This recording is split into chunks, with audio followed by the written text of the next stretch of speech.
ሻሎም ሻሎም ህዝቢ ኣምላኽ ሰላም ኣምላኽ ኣብ ህይወትኩም ይብዛሕ ኢየሱስ ክርስቶስ ጎይታ እዩ ክብርና ኣምላኽ ይኹን ከመይ ቀኒኹም ባይ ወገን ኩሉ ሻሎም እዩ ንሳኹም ዘለኹ ፕሮፌት ስምዖን እዩ God is good all the time ኢየሱስ ክርስቶስ ህያው ሎሚ ድማ ብሰናይነት ኣምላኽ ብምሕረት ኣምላኽ ኣብ ቅድሚኹም ክርከብ ክኢለ ኣለኹ ሎሚ ድማ ኣብ ውሽጠይ ዝመፀ ሓደ ቃል ክካፍለኩም እየ ናብ ኩሉ ሰብ ክበፅሕ ሸር ክትገብርዎ ላይክ ክትገብሩ እዛ ቻነል ክትዓቢ ድማ ሳብስክራይብ ክትገብሩ ይላወኩም ኢየሱስ ክርስቶስ ህያው ናብ ዝናይሮ መዓልቲ እንታይ ዝብል ኣርእስቲ ሒዘ መፅእ ዘለኹ ብጣዕሚ ዋና ኣገዳሲ ዝኾነ ቃል እየ ሎሚ ሒዘ መፅእ ዘለኹ ክርስቲያን ዘብሎ ዋና ነገር ኢና ሒዝና መፂና ዘለና ኢየሱስ ክርስቶስ ህያው ብመንፈስ መምራሕ ዝብል ኢየሱስ ክርስቶስ ህያው ብመንፈስ መምራሕ ዝብል ኣርእስቲ እዩ ስለ መንፈስ ቅዱስ ክለዓል ከሎ ስለ ስላሴ ክለዓል ግድን እዩ ኢየሱስ ክርስቶስ ህያው ኣብ ወልድ መንፈስ ቅዱስ ሰለስተ ዝተፈላለዩ ኣካላት እዮም ሰለስተ ዝተፈላለዩ ኣካላት እዮም ነገር ግና ኣብ ወልድ ክኸውን ኣይክእልን ወልድ ኣብ ክኸውን ኣይክእልን መንፈስ ቅዱስ ኣብን ወልድን ክኸውን ኣይክእልን እዚ ክንብል ከለና ግን ኣብ ካብ ወልድ ኣይንእስን ኣይዓብን ወልድ ካብ ኣብ ኣይዓብን ኣይንእስን መንፈስ ቅዱስ ካብ ኣብ ኣይዓብን ካብ ወልድ ኣይዓብን ኣይንእስን ኢየሱስ ክርስቶስ ጎይታይ ክብርና ኣምላኽ ይኹን ነገር ግን ሓደ ኣምላኽነት መለኮትነት ኣሎ ሓደ ኣምላኽነት መለኮትነት ኣሎ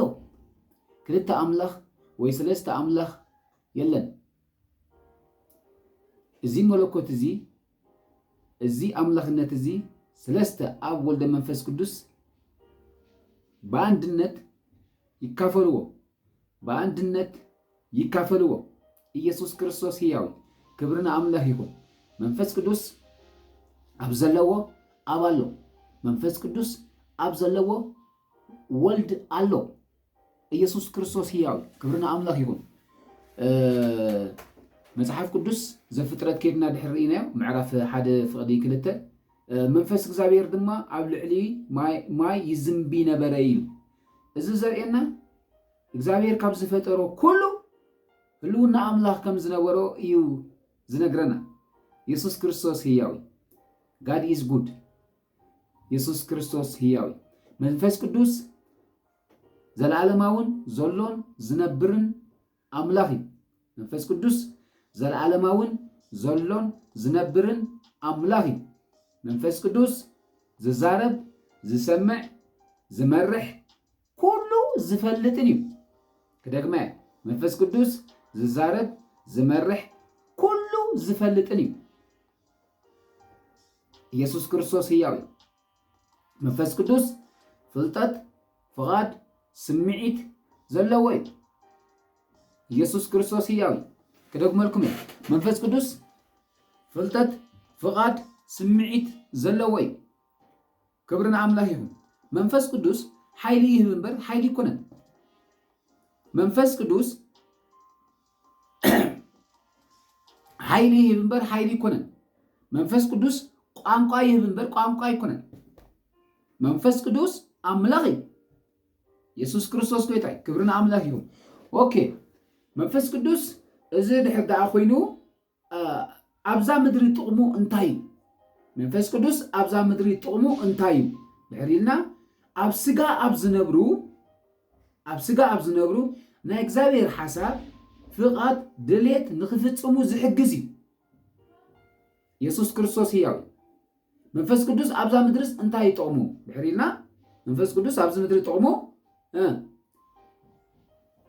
ኣብዛ ምድሪ ብስጋ ኣብ ዘለዉ ሰባት ናይ እግዚአብሔር ሓሳብ ፍቓድ ድሌት ንኽፍጽሙ ዝሕግዝ እዩ ብዘይ መንፈስ ቅዱስ ሓሳብ ኣምላኽ ምፍላጥ የለን ብዘይ መንፈስ ቅዱስ ድሌት ኣምላኽ ምርዳእ የለን ብዘይ መንፈስ ቅዱስ ፍቓድ ኣምላኽ ምርዳእ የለን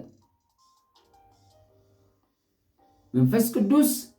ኣባኻ ምስ ዝህልው ፍቓድ ኣምላኽ ክትፈልጥ ትኽእል መንፈስ ቅዱስ ኣባኻ ምስ ዝህልው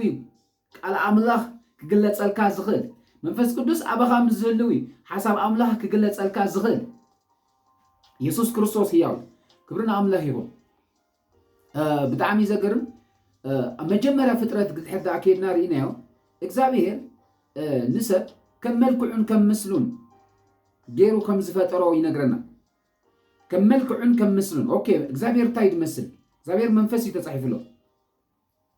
ኦኬ ክብርን ኣምላኽ ይኹን እግዚአብሔር ንሰብ ክፈጥሮ ከሎ ከም መልክዑ ገይሩ ይፈጥሮ ሰብ ሓመድ ኣይኮነን ሰብ ስጋ ኣይኮነን ሰብ እቲ ትክክለኛ ማንነቱ መንፈስ እዩ ነብስ ኣለዎ ኣብ ስጋ ድማ ይሓድር ሰብ በይኑ መንፈስ ክኾን ኣይክእልን እዩ ነብሲ ዘለዎ ኣብ ስጋ ዝሓድር እዩ ነብሲ ወይ ከዓ ስጋ ይድሕሪልና ሓሳብ ኣምላኽ ክትርድኦ ይትኽእልኒ ኢኻ ኣምላኽ ብመንፈስ ኢኻ ትረኽቦ ኣምላኽ ብመንፈስ ኢኻ ትዘራረቦ ኣምሳ ኣምላኽ ብመንፈስካ ኢኻ ትራኸብ ና ናይ ሰብ ዋና ማንነቱ ዳግም ዝተወለደ ይኹን ዳግም ዘይተወለደ መንፈስ እዩ ነብስ ኣለዎ ኣብ ስጋ ድማ ይሓድር ማለት እዩ ኢየሱስ ክርስቶስ ጎይታ እዩ ቀዳማይ ፍጥረት ቀዳማይ አዳም ዝነበረ ጊዜ አዳም ምስ ኣምላኽ ሕብረት ዝነበረ እዩ ምስ ኣምላኽ ሕብረት ዝገብር ዝነበረ እዩ ብመን ብመንፈሱ ምስ ኣምላኽ ኮኔክሽን ዝነበረ እዩ ምስ ኣምላኽ ምዝርራብ ዝነበረ እዩ ኦኬ ነገር ግን እንታይ ኢልዎ እግዚአብሔር ንርሱ ክዛረብ ከሎ ጉዳዩ ምስ ውሽጥኻ እዩ ኢየሱስ ክርስቶስ እዩ እንታይ ኢልዎ ካብዚያ ምስ ትበልዕ መዓልቲ ኢልዎ ካብቲ ሕማቕን ጽቡቕን እተፍልጥኦም ምስ ትበልዕ መዓልቲ እንታይ ኢልዎ ሞት ክትመውት ኢኻ ኢልዎ ኦኬ ኣየናይ ሞይቱ ሕጂ ኣየናይ ሞይቱ ኣየናይ ናይ ኣዳም ክፍሊ ሞይቱ ተልና መንፈሱ ሞይቱ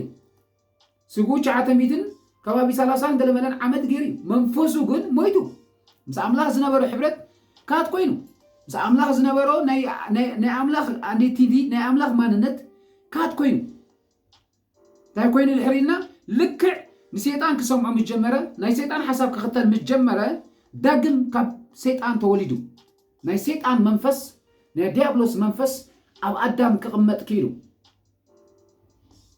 ኦኬ ሰብ ናይ መንፈስ ውፅኢት እዩ ዝነብር ኣብ ኣቲኹም ኣብቲ ዩቲብ ክትሪእዎ ትኽእሉ ኢኹም ሰብ መንፈሳዊ እዩ ኢልና ነርና ህይወት መንፈሳዊ ኢልና ነርና ኢየሱስ ክርስቶስ ጎይታ ኦኬ ኣብኡ ሕጂ ርኢና ይድሕር ኮይና እግዚአብሔር እንታይ ከሎ ክብሎ ንርኢ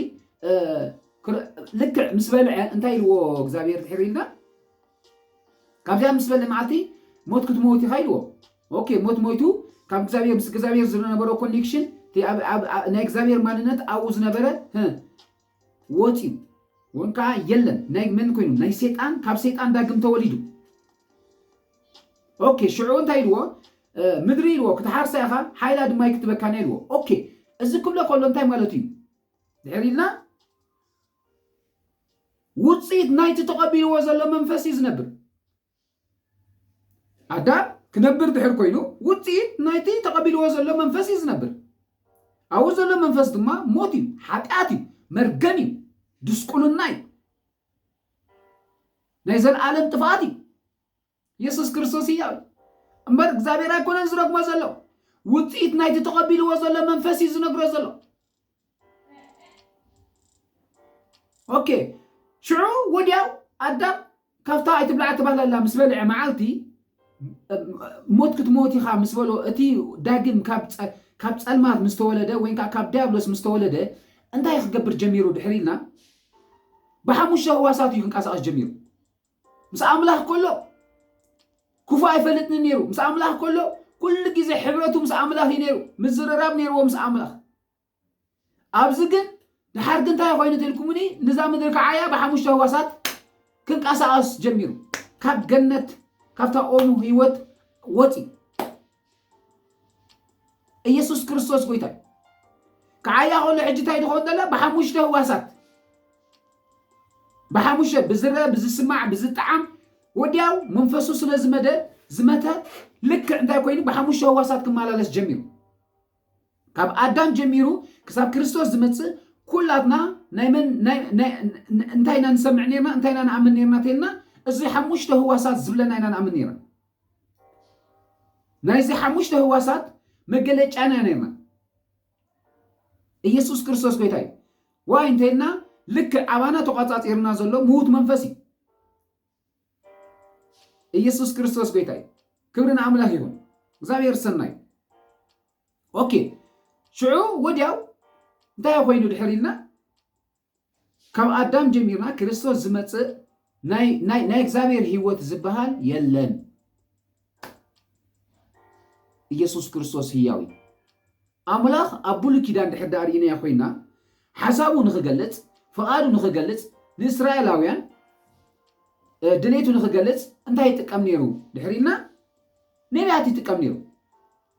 ኣብ ዕብራውያን ከድና ትሕሪና የሲ ምዕራፍ 1 ፍቅዲ 1 ዕብራውያን እሱ ክንብቦ ደስ ይብለኒ ኢየሱስ ክርስቶስ ጎይታይ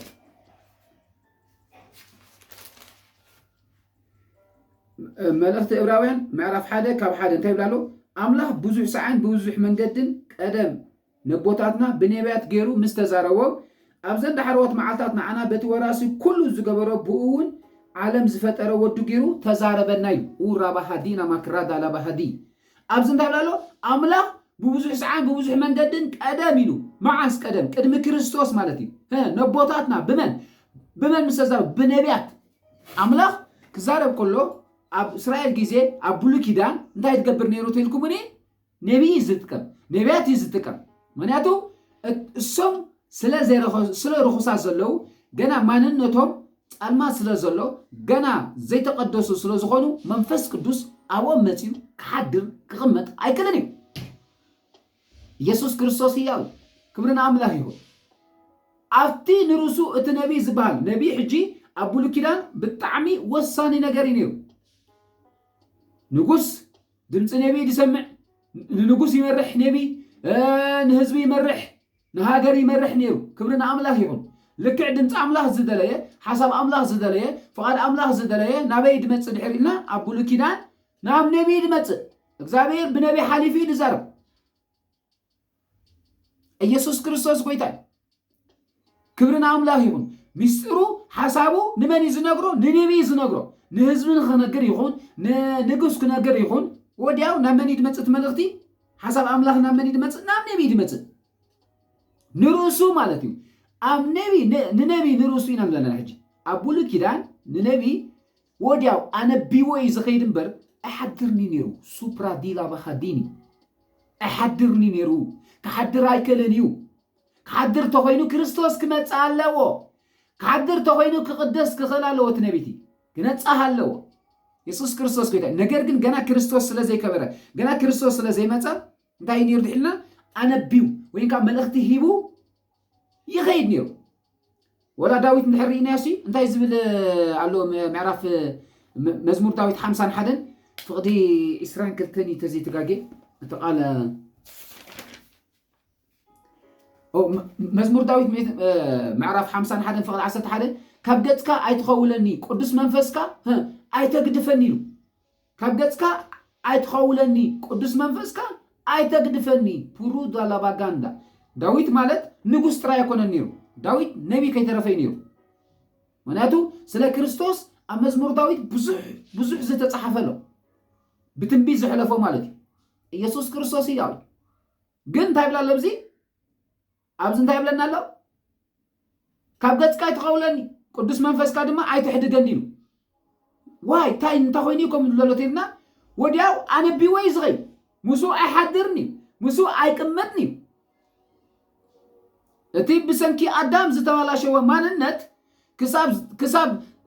ዝልውጥ ዝመጽእ ማንነት ክርስቶስ ገና ኣብ ሓጢኣት እዮም ዘለዉ ገና ማንነቶም ርኹሳት እዮም ጂ ኣብ ብሉይ ኪዳን እግዚአብሔር ንህዝቢ እስራኤል ክመርሓሉ ዝኽእል ዝነበረ መንገዲ እንታይ ይገብር ነይሩ ልክዕ ነቢይ ዝጥቀም ሓሳብ አምላክ ናብ ነቢይ ድመጽእ ክመልሶም ድሕር ኮይኑ ክጎንሖም ድሕር ኮይኑ ከንቃሳቀሶም ድሕር ኮይኑ ነቢይ ዝጥቀም እቲ ድምፂ አምላክ እቲ ሓሳብ አምላክ እቲ ድምፂ አምላክ ናብ መን ድመጽእ ናብ ነቢይ ድመጽእ ተመለሱ ክብሎም ድሕር ኮይኑ እግዚአብሔር ከም ዝብለኩም ኣለዎ ክብለኩም ኮይኑ ኩሉ ብነቢይ ድመጽእ ካብ አብርሃም ጀሚርና ክሳብ ዮሐንስ እንታይ ነይሩ እንተልና ኩሎም ርኩሳት እዮም ነይሮም ገና ኣይተቀደሱን ብነቢያት እንታይ ትገብር ነይሩ እቲ መንፈስ ብነቢያት ገይሩ ይዛረብ ነይሩ ሓሳብ ኣምላኽ ይዝረብ ነይሩ ማለት ኢየሱስ ክርስቶስ ሕያው ክብርና ኣምላኽ ይኩን እግዚአብሔር ሰናይ ነገር ግን ሕጂ ኣባና ኢና ንበለና ልክዕ ዳግም ዝተወለደ ብክርስቶስ ኢየሱስ ዝኣመነ ሓድሽ ፍጥረት ዝኾነ ኮምፕሊትሊ ተቀይሩ ማለት ኢየሱስ ክርስቶስ ኮይታይ ብርሃን ህይወት ኣው ነበረት ኢሉ ምዕራፍ ዮሐንስ ምዕራፍ 1 ፍቅዲ 2 ወይ 3 ረኣይዋ ይኹም ህይወት ኣው ነበረት ኢሉ ታይወት ድማ ብርሃን ሰብ ኮነት ኢሉ ኢየሱስ ክርስቶስ ኮይታይ ኦኬ ሕጂ ንሕና ዳግም ዝተወለድና بكريستوس يسوع زعمنا وعلى كريستوس زتقبلنا زبلنا هيوت أملاك هنا تقبلنا هيوت أملاك مسانا لا بتالك أو أدم زنبرت هيوت أوانا لا يسوع كريستوس بيتاي لك هياو كيني منفسنا حج منفسنا هياو دمت أملاك تسمع تخليها يسوع كريستوس بيتاي قال أملاك كرداك يخلي كابيس العالم منفسك هياو جن بلدنا جن أوكي كم تعبوا لك كيدان زنبرسي أبو حدش كيدان حجي بنبي تراي دخات مرح وين كاب بنبي تراي حسب أملاك زقلت وين كاب بنبي دخات أتو توت دحريلنا هيكونه بفتش ما يكونه كونه يكني خا يسوع كريستوس بيتاي إذا خبر كله خو جن نبي أتايد لينيو أي بالكم نرسي نبي سلوز خونكم عليه أقام لا هيد ليكاي تتقبل كان عخاي تقم يتقمك تتقم لا تتقم تخون كان عخاي خات تتقم جي أقحواتك تقبل نبي تقبل نحنا لومي زارب وزلوخو جن بزعبا منفس قدوس لزخنا زابير بنبي ترى يكون انتظار زابير بهوارات ترى يكون انتظار زابير بحدا ونجلاو ترى يكون انتظار بحدا ممهرت بها ترى يكون انتظار زابير ولد نزبله كزاربو فغيدي ولد نزبله دنصخ سمع فتي يسوع كريستوس قيتا واي انتنا منفس قدوس اباخالو باتوش ادينا مكرات على بهدي يسوع كريستوس قيتا حجي ابا حدش كيدان انت يكونوا دحرينا ولد املاح بمنفس املاح يدمرح ولد املاح بهوارا يمرحني ولد املاح بنبي يمرحني ولد املاح حدا بحدا ممهر بحال يمرحني بمن يزمرح بمنفس املاح بور دولا سيكرا هدينا مكرا دالا باديني جن نجر جن نبي يدليكاي هوارا يدليكاي وانجلاويان يدليكاي ممهران يدليكاي انت عند بوركي بحصر زبله اوكي نبي بنبي تراك تمرح دحر حسيبك أنا أكل بوتا أيترخبنني خا نعي أكل بوتا أيترخبنني خي نجرجن تقول لي جزء مساخز له نزل على مساخز نبر ززارب منفس قدس زفلت منفس قدس زمت منفس قدس زلا زفلتك منفس قدس جن أباخي الله أباخا الله أباتاتنا الله باردا سكي جانا مكانتا يسوع قويتاي كبرنا أملاك يقول لومي لك بمنفس قدس تمرحنا دمت أملاك كي نسمع بمنفس قدس تمرحنا حسب أملاك كي نسمع بمنفس قدس تمرحنا دريت أملاك كي نسمع زقبرنا زلو دا انتهيو دحريتنا ناوي ناخذ مسعج اوكي لومي لك بمنفس قدس تمرحها منفس مصحف قدس كوميلنا له انا انت خدكو يحشكم انا انت زيكتكو تمصانا نعينا بغات ما يمصنيلو እሱ ምስ መጸግና ኩሉ ሓቂ ክመርሓኩም እዩ ዘሎ ከፍልጦኩም እዩ ዝመጽ ድማ ከፍልጦኩም እዩ እንዳበለ ይዛረብ ኦኬ ክብርና ኣምላኽ ይሁን እንታይ ኮይና ዳናሞ መንፈስ ቅዱስ ክመርሓና ኣባና ተቐሚጡ ቆሎ ደን ምርሓሉ ዘለና መንገዲ እንታይ እዩ ድሕሪልና አንቶኒ ታይሎኩም ነይረ ኣብ መጀመርያ መንፈስ ቅዱስ ፍቃድ ፍልጠት ስምዒት ኣለዎ ይለለ ነይረ እጂ መንፈስ ቅዱስ ፍልጠት ፍቃድ ስምዒት ኣለዎ ድሕሪ ኢለ ፍቃድካ ክሳብ ዘይደርበኻ ስምዒትካ ክሳብ ዘይደርበኻ ፍልጠትካ ክሳብ ዘይደርበኻ ንሱ ክመርሓካ ይሽገር እጂ ኣብ መንፈስ ቅዱስ ኣይኮነን ትጸገም ኣበይዳ እዩ ኣብቲ ዳግም ተወሊዱ ዘሎ ውሉድ ኣምላኽ ተባሂሉ ዘሎ ሲ እንታይ ኮይኑ ፍቃዱ ምድርባይ ኣብ ወይንካ ሓሳቡ ምልዋጥ ኣብ ሓሳብና ክሳብ ዘይለወጥና ወይንካ ሓሳብና ናብቲ ሓሳብ ኣምላኽ እንተዘይእትናዮ ወይንካ ፍልጠትና ፍልጠት ኣምላኽ እንተዘይጌርናዮ ወይንካ ፍቃድና ፍቃድ ኣምላኽ እንተዘይጌርናዮ መንፈስ ቅዱስ ክመርሓካ ይጽጉሞ እዩ ኢየሱስ ክርስቶስ ጌታ ክብርና ኣምላኽ ይሁን መንፈስ ቅዱስ ክትምራሕ እንተኾንካ ፍቃድካ ምድርባይ ይድሊ ፍልጠትካ ምድርባይ ይድሊ ሓሳብካ ምድርባይ ይድሊ ኣፍናቱ ፍልጠት أفتناتو حسب أفتناتو فقط مساعته خايو نسو نافت الزدلة يو كمر حكا زغل نافت نسو زمدبو كمر حكا زغل أوكي كبرنا أملاك يكون جي كل جيزة كمر حكا أنتو غينو نسخة مجمرة فقادن يا زخونك يس أبي وتي منفس قدس زبالو ترايك خون ددلي منفس قدس زبالو ترايك سمع ددلي منفس قدس تزاربو ترايك خون كسمع زلني زبل فقاد يدلي لومي بمنفس قدس نخين مرح بمنفس قدس نخين عتو أب أقول قلتنا يخون أب نابرانا يخون أب قعزنا يخون انتاي تسقمنا دلوتينا التي فقاد زبال منفس قدس أب نابراخا يمرحيو منفس قدس أب سرحخا يمرحيو منفس قدس أب أقول قلتك يمرحيو نقرقن كمرحكا انت خوينو نسخا فقاد كخدر بيت رايد لك السو يمرحكا يزارب يدلو منفس قدس سقيل يفلتني تحاكيمو يفلتني كل جيزة يزارب نقرقن تزاريبو أبي وات كان غير قلنا زقورو دلو نقرقن اتي فقاد زبهالي اتي فلتات زبهالي اتي سمعيت زبهالي يسوس كريستوس إياه كبرنا أملاك يقول بمنفس قدس ممرح مالت فقادك فقاد أملاك متاو فلتاتك فلتات أملاك مقبار مالتي سمعيتك سمعيت أملاك مقبار مالتي الزبمولو جن نسخة فقادك مزدر بخطري كم دعانتو يزبلنا منفس قدس لك أنتو انتانينا منفس قدس أبسقا أبزلو نا إكزابير حسب فقاد دليت نخفتمو زحجزينا انتاي نخقبرو نخفتمو زحجزي اوكي منفس قدس أباخا زلو حسب أملاخ فقاد أملاخ دليت أملاخ كريكايو أباخا زلو كقلتسكا خمرحكايو أباخا زلو كمرحكا أباخا خلو جن أي مرحني دحري الكايو أبوخا وينكا أملاخنا ناي فقاد أملاخ سلزقونه صغيزي لو مجن انتاينا نبللنا بمنفس قدس انمرحلو من قد مجمرا فقاد كام درباي كالاي دما فقاد كام زدرباخا انتاي كرداكا جمر غزي املاح كرداكا جمر فقاد املاح كرداكا جمر حساب املاح كرداكا جمر يس ابز مدري شو انت كونكا تغلص حقنيا كونكا تغلص حقنيا بصدقي دمالالسن بزي ادلو زفردن كونكا تغلص مالتي ነገር ግን አነ መንፈስ ቅዱስ ቀዳማይ ከገበርኮ አነ መንፈስ ቅዱስ መምራህ ፈቃዲ ተክሳብ ዘይሃብኮ አብዛ ምድሪ አነ ሐቀኛ ፈራዲ ወይንካ ትክክለኛ አገልጋለ ሆይና ከገለጽ አይከለኔ ወይንካ ወለዶ ከመራህ አይከለኔ አይኮነን ወለዶ ቤትካ ክትመራህ አይትቀኛ ኢየሱስ ክርስቶስ ኮይታ ክብርና አምላክ ይሁን መንፈስ ቅዱስ ዋና ነገሪ መንፈስ ቅዱስ ዋና ነገሪ ፈቃድ አምላክ አይኮነን ከምት ዝነበርካ ቀለም ቅድም ክርስቶስ መቀባልካ መንገዲ ጠፋካ ድንግርግር ትንብር ነበርካ ትጭነቅ ነበርካ ተስፋ ተቆርጽ ነበርካ ክትነብርሲ ሕጂ ፈቃድ አምላክ አይኮነን ዋይ እንተልከኒ አነ ንኸይጭነቅ መንፈስ ቅዱስ ምሳለ ክትሕጎስ ይኹም ደይሉ ሓቂ ሰላም ክትረኽቡ ይኹም ደይሉ አነ ዝበኩም ሰላም ከምቲ ዓለም ተወኩም ሰላም አይኮነን ኢሉ ክትሕጎስ ይኹም ሓጎስኩም ድማ ካባኹም ትወሳይለን ኦኬ ተሓጎስሲ ኣበይ ስለተቐመጠ ይወሳይለን ብለና ድሎ ኣብ መንፈስካ ስለተቐመጠ እኳ ኢየሱስ ክርስቶስ ጌታ ነገር ግን እንታይ ድሌካ ሕጂ ትልኩምኒ ሓሳቡ መሓዘ ድሌካ ፍልጠቱ መሓዘ ድሌካ ኢየሱስ ክርስቶስ ጌታ ፈቃዱ መሓዘት ለካ ነገር ግን እዚ ፍልጠቱ ፈቃዱ ስምዒቱ እንተዘይሒዝካዮ ምጭናቕናትካዮ ተስፋ መቁራፅናትካዮ ግድኒ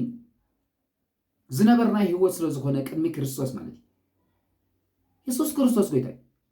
ሎሚ መንፈስ ቅዱስ ጋይድ ክገብረካ ኣብ ናብራኻ ጋይድ ክገብረካ ኣብ ሓዳርካ ጋይድ ክገብረካ ኣብ ስራሕካ ጋይድ ክገብረካ ኣብ ኣገልግሎትካ ጋይድ ክገብረካ ሲ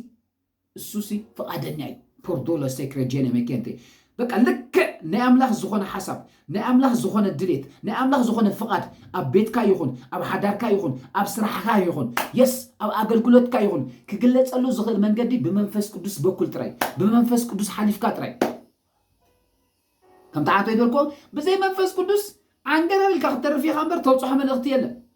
ብዘይ መንፈስ ቅዱስ ትጎዮ ጉያ ብሙሉ ድኻቢ ትወፅሖ ጉዳይ የለን ተስምዖ ሰብ የለን ተስምዖ የለን ሎሚ ምድሪ ክትቋጻጸራ ትኽእል ንምድሪ እቲ ትክክለኛ መልእኽቲ ኣምላኽ ከተሕልፈላ ትኽእል ንስኻ ምስ መንፈስ ቅዱስ ምስ ትሰማማዕ ምስ መንፈስ ቅዱስ ፍቓድካ ምስ ትርኢ ፓርቱቱ ክንሪና ብዘገርም ማለት እዩ ኢየሱስ ከመይ እንታይ ዓይነት መንገዲ ይኸይድ ነይሩ ከመይ ይኸይድ ነይሩ ብደንቢ ክንርኢና ነገር ግን እንታይ ናብለና ሎሚ መንፈስ ቅዱስ ኣባኻ ኣሎ ከምቲ ዓንተወይ ዳዊት ድበሎ ኣይተግድፈኒ ገለመለ ዳዊት ድበሎ እስኻ ኣይትብሎን ሓጂ ጠቕላላ ንዘለዓለም ምሳኻ ይቕመጥ ኣሎ ኣይከይድኒ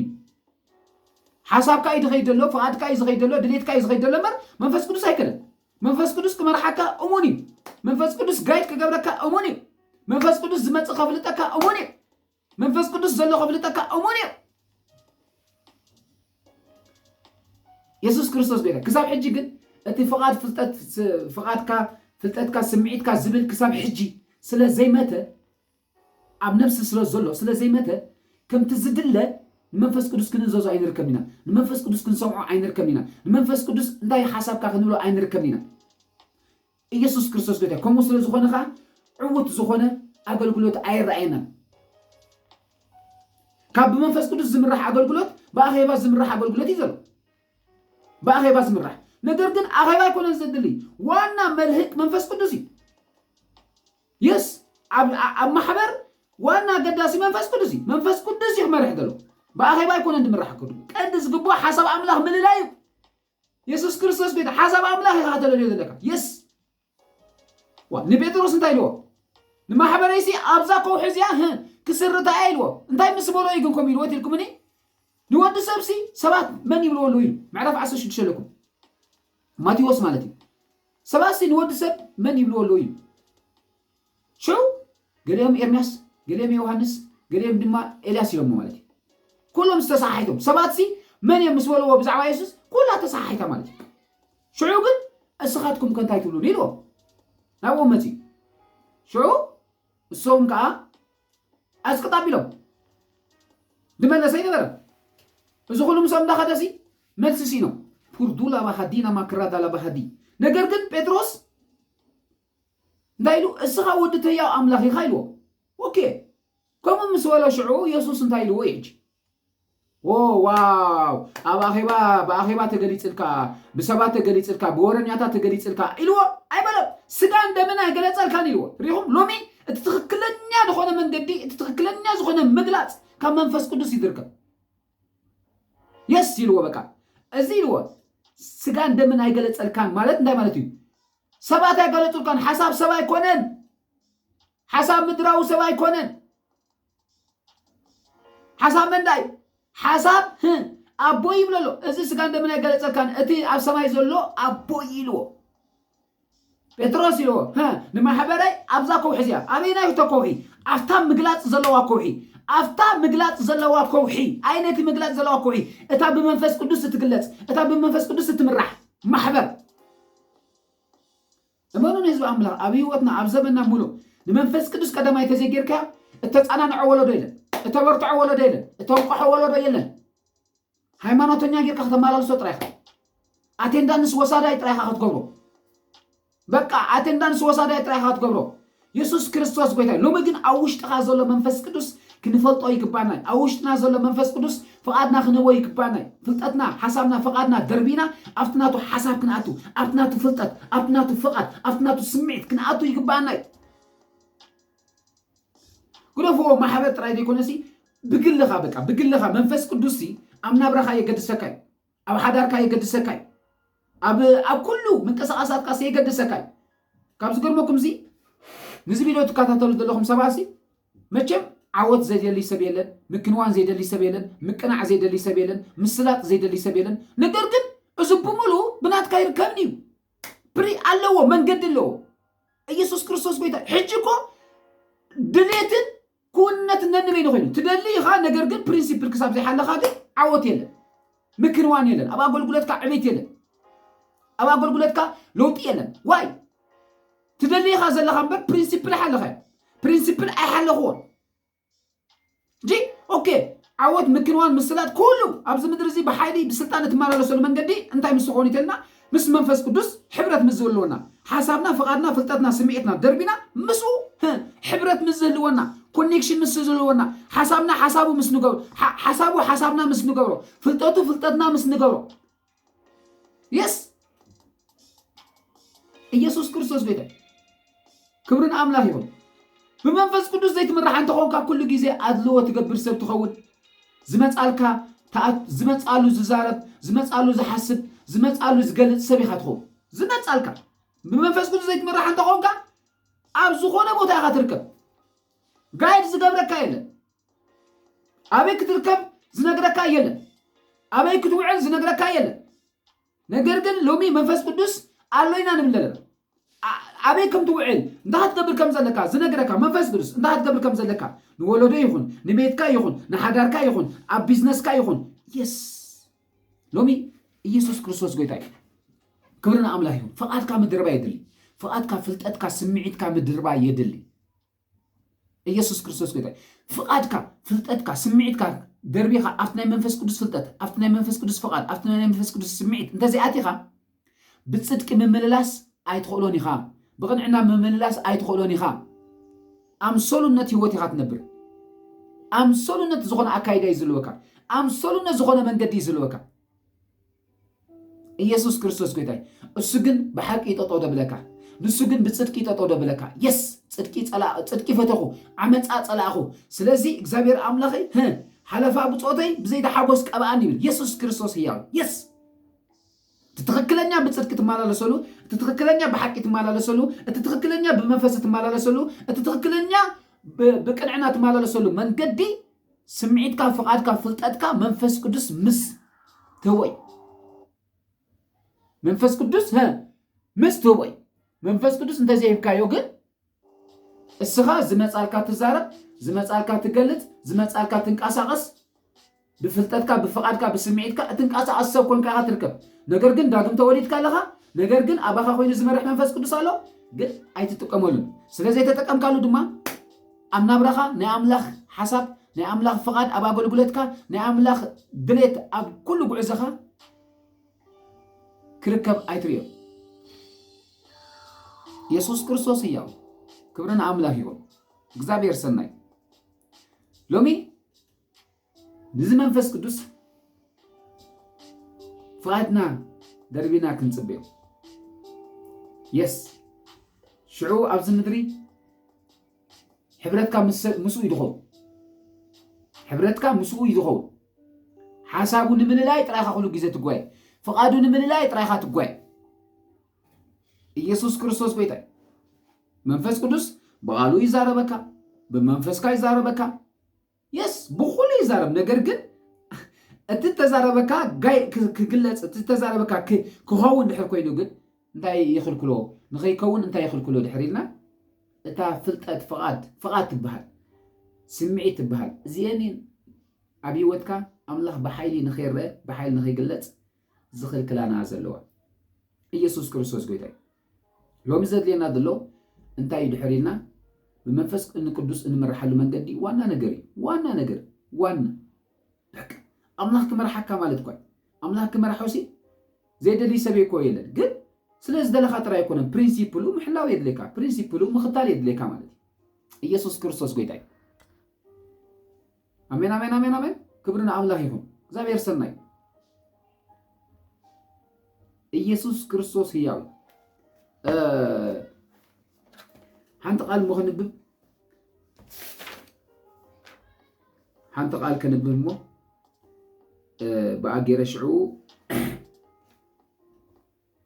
رومي شمونتا عسر تخلت زلاقل رومي شمونتا عسر تخلت زلاقل بزي أجر نفت ناي بارتوتو جيزي كحلفه بارتوتو كلون ناي يسوس كريستوس بيتاي معرف شمونتا رومي شمونته معرف 14 15 انتي زبل قال له كاب لعلي دحان كاب لعلي كاب 12 بيبخم بيه اما احواتي كم سغان تنبرنا كتموتو يخم نتي زغبر السغا بمنفس انت قتلكم وغنا بيوت كتنورو يخمو كم سغا كنبر نتي سغا سبعدو ايكونا نسخاتكم سي نتي بو غيرنا ابا إلنا نتصوعلو منفس ولدنت يخم تقبلكم انبر منفس بارنت كان بحدش نفرات أي تقبلكم من سلازي إتهم بمنفس أملاح زمرحو زبلو نساتم ولود أملاح إيو إيسوس كريستوس قيتاي كبرنا أملاح يكون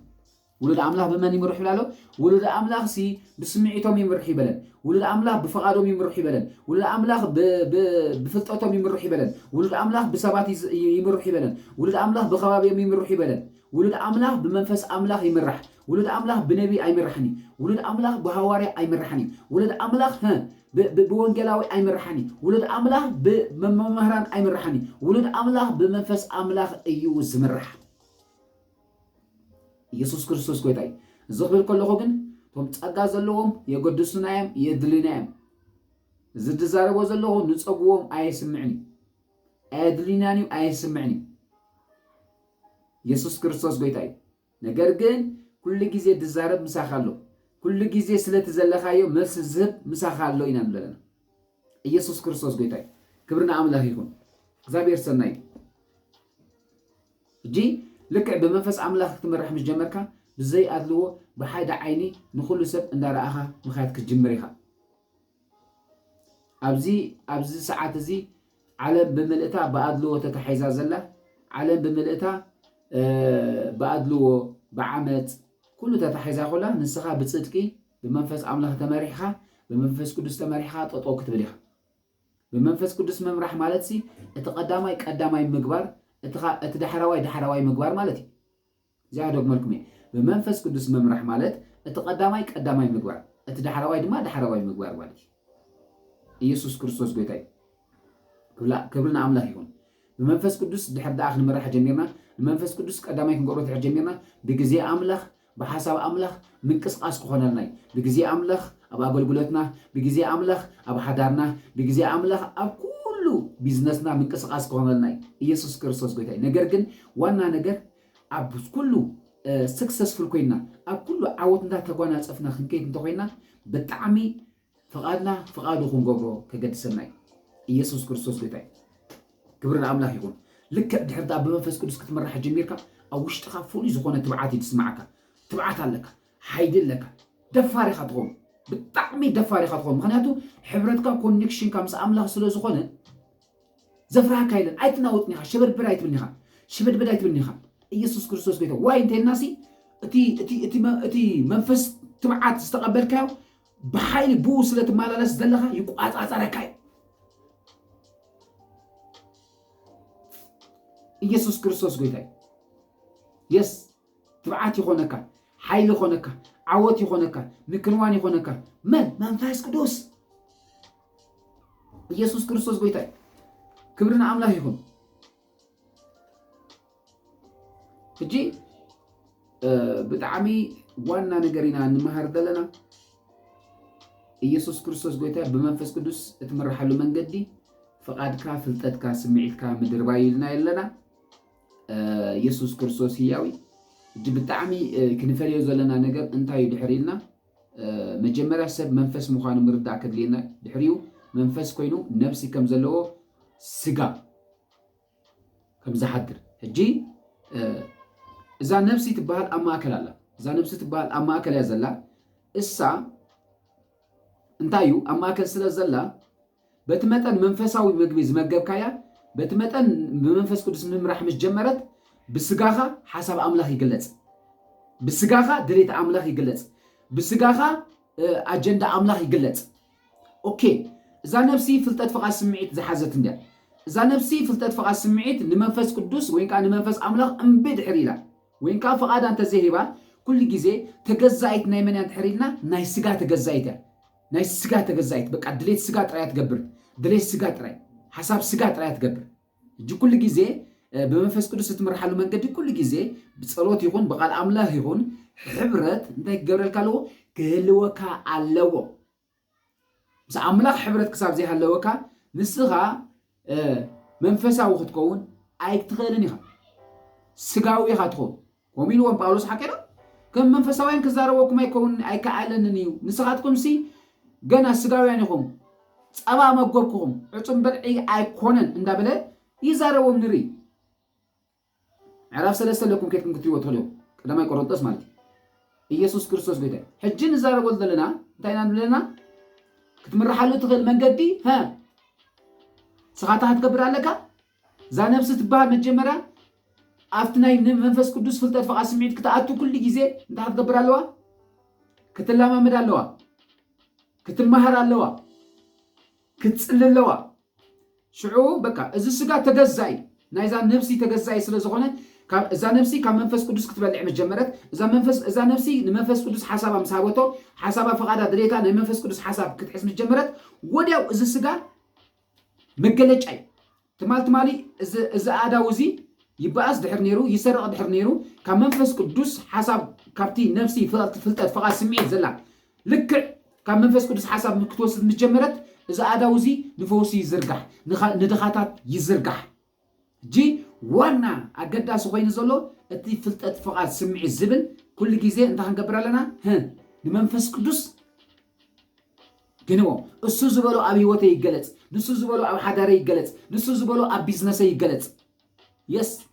لومي كندي أحواتنا ياهم أبي بيزنسكم تخسروا دلهم كندي أحواتنا ياهم زخركمو بقى فيلد زخركم كندي أحواتنا ياهم بقى كيتكم تسفى زخرتكم كندي أحواتنا ياهم بقى تشرشي كفيتكم زفرسكم الزبمولو كابي ديجمر حرينا نمنفس قدوس كاب زي ممرح نمنفس قدوس كاب زي مسمع نمنفس قدوس كاب زي مختال زمت صعبينو زي